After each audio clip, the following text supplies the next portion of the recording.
pour outil li nga xamante ne moo di ay moyens. mais l'environnement économique n'est pas favorable.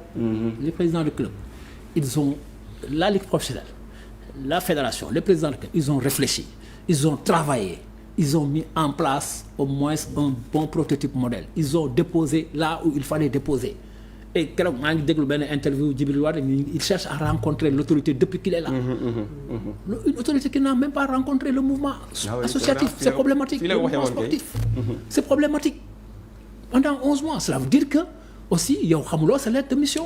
mais dama gis ministre bu mu musaan ñëw day nuyu ji comité olympique. daal di nuyu ñëpp ah. dem seeti leen oui mais des gens qui viennent qui se battent c'est comme si ñoom dañu ñëw pour demoo fa boobu ba léegi.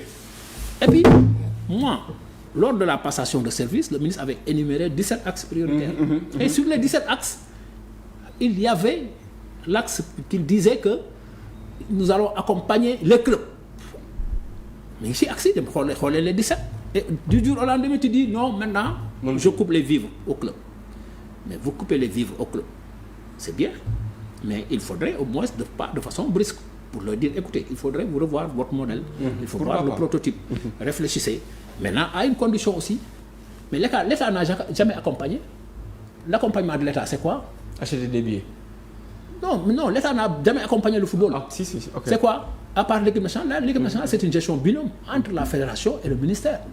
Oui mais l'État n'accompagne pas les clubs ni le football professionnel dans tous les pays du monde. Le football professionnel a été accompagné que ce soit en Angleterre partout même en France.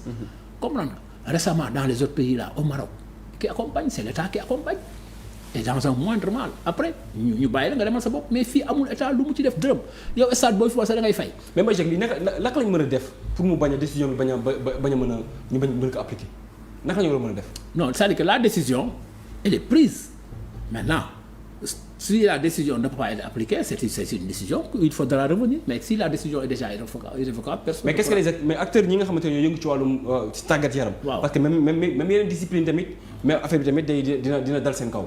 léegi naka la ñu war a mën a def waxtaanaat. baabu régime bi bu décision bi bañ a parce que bu ñu ko liyee wax dëgg yàlla dina metti ci. baabu xam nga ñun acteurs sport yi ñun ñoo sonn mais régime bi gëmuñu sport je vous fais une révélation quand le champion du monde de kii là comment il s'appelle Reug Reug a été reçu ak les champions d'Afrique du taekwondo par le chef de l'État joxuñu leen dërëm pas sax joxuñu leen ko dërëm ça c'est problématique des gens que vous recevez qui sont champions du monde qui sont champions d'Afrique lu mu bon sax nga génne sa gafe jox leen passe. comprendre après moi je me suis dit et jusqu'à présent depuis qu'ils sont venus il y a aucun acte qui montre que ces gens-là gëm nañu sport vous avez vu récemment le premier ministre à l'Assemblée nationale. Il n'en parle même pas, il n'a pas fait allusion alors qu'aujourd'hui le sport c'est un levier économique tellement important dans un pays. Aujourd'hui, je disais à quelques-uns de mes étudiants, mais vous avez un bon sujet de mémoire sur Bambali. Allez voir aujourd'hui quelle est la contribution, comprendre, de Sadio Mané à l'économie nationale avec les investissements qu'il a fait à Bambali. Ça c'est un bon sujet de mémoire. Oui. Vous allez voir qu'il a mis là-bas, il y a une station Oryx, excusez-moi, il y a aujourd'hui une mosquée, il y a une école, il y a un centre de santé.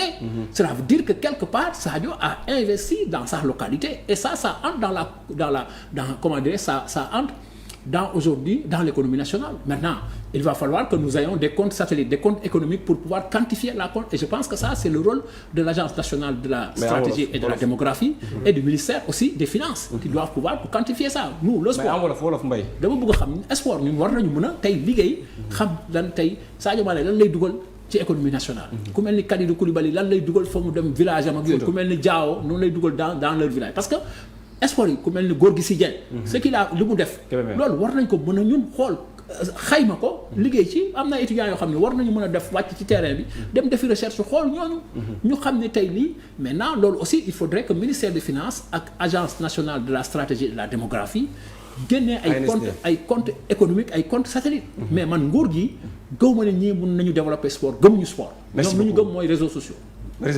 information sur les réseaux sociaux